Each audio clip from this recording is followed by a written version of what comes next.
Panalangin para sa mga ama. Ama naming Diyos sa langit, sa araw na ito ng pagdiriwang ng araw ng mga ama, lumalapit kami sa iyo na may pusong puno ng pasasalamat. Salamat sa kaloob ng aming mga ama. Salamat sa kanilang pagmamahal, sakripisyo, pagtatrabaho, pag-aaruga, at walang sawang pagsisikap upang maitaguyod ang kanilang pamilya. Panginoon, pinagpapala namin ang aming mga ama sa iyong banal na pangalan. Naway puspusin mo sila ng iyong biyaya, kapayapaan, karunungan, at kalakasan. Habang hinaharap nila ang mga hamon ng buhay, ipaalala mo sa kanila na hindi sila nag-iisa. Ikaw ang kanilang sandigan, lakas, at kanlungan sa lahat ng oras. Ama sa langit, dalangin namin na pangalagaan mo ang kanilang kalusugan. Palakasin mo ang kanilang katawan, isip, at espiritu. Ingatan mo sila mula sa sakit, panganib, at anumang masamang balak ng kaaway. Naway maranasan nila ang iyong proteksyon araw-araw. Panginoon, bigyan mo sila ng karunungan sa bawat desisyon na kanilang ginagawa para sa kanilang pamilya. Tulungan mo silang maging mga ama na nagmamahal, nagtuturo, gumagabay, at nagbibigay ng mabuting halimbawa. Naway makita sa kanilang buhay ang iyong kabutihan, katapatan, at pagmamahal.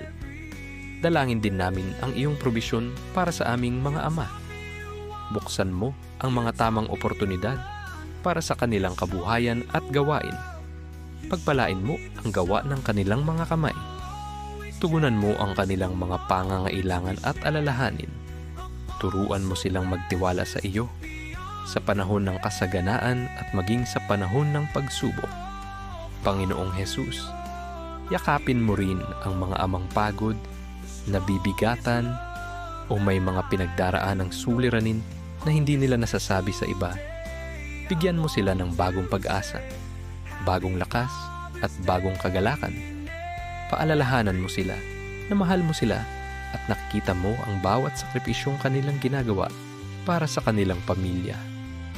At para sa mga ama na malayo sa kanilang mga anak, mga OFW, mga nagtatrabaho sa ibang lugar, at mga amang dumaraan sa mga pagsubok sa kanilang relasyon sa pamilya, naway maranasan nila ang iyong presensya at kapayapaan. Paglapitin mo ang kanilang mga puso at pagalingin mo ang anumang sugat o hidwaan. Ama naming Diyos, tulungan mo kaming mga anak na pahalagahan, igalang, at mahalin ang aming mga ama.